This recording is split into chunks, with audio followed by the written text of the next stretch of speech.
Hello, and welcome. In a rigid body simulator, three essential components are necessary: rigid bodies, collision shapes, and constraint joints.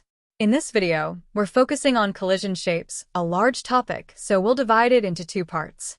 1. Creating collision shapes for an existing level. 2.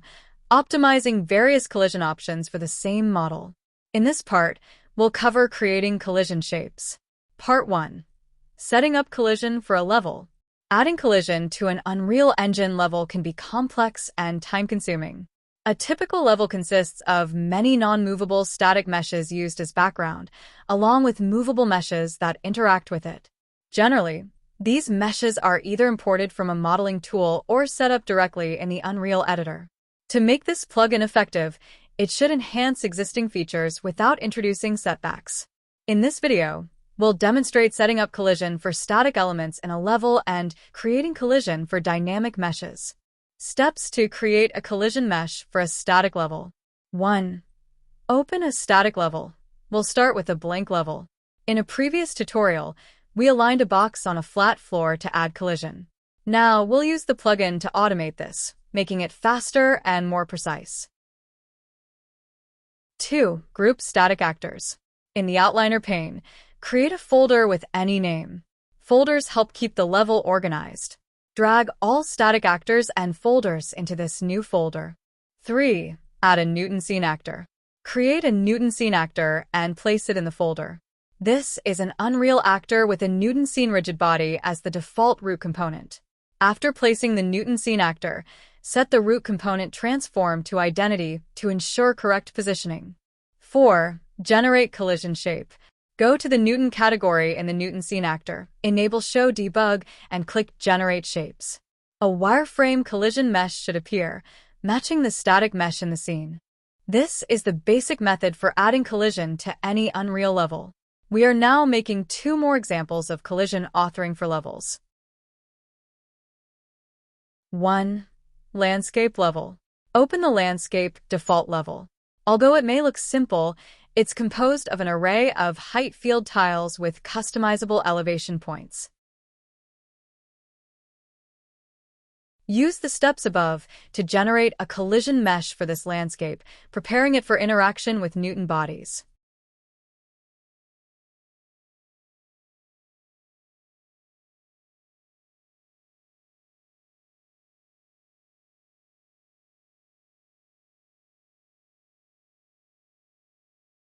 After the procedure is completed, you should see the blue wire frame, representing the collision mesh. 2. Architectural example. Open an architectural level. If using a C++ plugin, you may need to convert the project to C++ by adding a dummy C++ class using the Tool menu option. The level should already be organized into folders. To apply collision, create and drag a Newton scene actor into the root folder of the building. If collision doesn't appear right away, try closing and reopening the level. This is an Unreal Editor known issue. We repeat the same procedure for the landscape folder of the map, and we should have the level ready with static collision. This approach also allows adding dynamic properties to specific parts, such as doors, counters, or tree canopies, which can be made movable or static. We'll cover dynamic meshes further in the rigid body and constraint tutorial. For now, we just leave the background as static collision. Now, let's move on to creating simple dynamic props. We'll set up a procedure for converting a static mesh into a dynamic body ready to be placed in a level. Open the component browser and create a new actor blueprint. Name it TestBall. Double-click the new actor and add a Newton rigid body component. Drag the Newton rigid body to the top of the default component if you want to treat this as a single object. Add a sphere mesh as a child of the Newton rigid body and a Newton collision sphere as a child of the sphere mesh. Adjust the transform if the sphere doesn't align with the mesh. On the Newton rigid body component, enable Show Debug to view the shape. Set a mass value to make the object movable, as it's non-movable by default. Click Compile to get the blueprint ready for testing. Move to the Scene Editor, place the new blueprint prop in the level and test its functionality.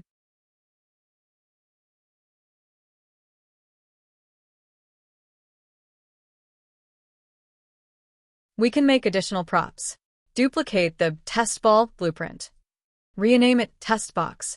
Replace the sphere mesh with a box mesh and the Newton collision sphere with a Newton collision box. Our third example is making a dynamics prop for an arbitrary, unreal asset. Repeat the same procedure, but this time using an empty static mesh. Assign a mesh, e.g., a chair, and add a Newton collision convex hull from the Newton category. For models with more detail or irregular shapes, we just repeat the same procedure, but this time we can select convex approximation to model the shape more accurately. By repeating these procedures, we can build a library of dynamics blueprints that we can use to populate any level.